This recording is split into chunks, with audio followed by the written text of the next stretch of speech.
আপনি সবকিছু মোটামুটি শিখে যাওয়ার পরও একটা জিনিসও ইম্পর্টেন্ট হয়ে পড়ে, সেটা হচ্ছে এডিটিং। কারণ আপনি যদি একদমই ছবিটাকে র অবস্থায় সোশ্যাল মিডিয়াতে আপলোড করেন বা কাউকে দেখান, তাহলে কিন্তু সেটা অতটা আই ক্যাচিং নাও লাগতে পারে। তো বেসিক একটু এডিটিং আপনাকে জানতে হবে, যেমন শ্যাডো, কালার ব্যালেন্স বা হোয়াইট ব্যালেন্স, এগুলোকে ঠিকঠাক রাখা, এবং অ্যাজ ওয়েল অ্যাজ শ্যাডো থেকে শুরু করে হাইলাইট, কন্ট্রাস্ট, এগুলোকে বোঝা, স্যাচুরেশন, ভাইব্রেন্স, এগুলো নিয়ে খেলা।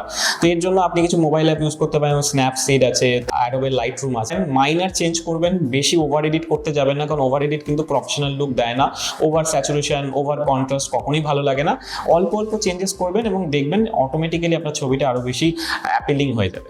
সবচেয়ে ইম্পর্টেন্ট যেটা, সেটা হচ্ছে practice, practice and practice. Practice makes you perfect. তো প্র্যাকটিস করতে থাকুন, প্রতিদিন ছবি তোলার চেষ্টা করুন, ডেইলি বেসিসে বেরোন। আপনার দেখা যাবে হয়তো ফ্রেমিংটা ঠিকঠাক নয়, কিন্তু আপনি খুব ভালো ইমোশন ক্যাপচার করেছেন, সেই ছবিটাও কিন্তু খুব ভালো হয়। কেননা পরবর্তীকালে আমরা এডিটিংয়ে সেটাকে ক্রপ করতে পারি বা রুল অফ থার্ড অনুযায়ী সেটাকে সাজাতে পারি। এখন এআই চলে এসছে, ফটোশপে অনেক কিছু করা যায়। বাট তবু বলবো, স্টোরি টেলিং খুব ইম্পর্টেন্ট, ইমোশনটাকে ক্যাপচার করা খুব ইম্পর্টেন্ট। কাউকে কপি করবেন না, নিজের স্টাইল নিজে বানান।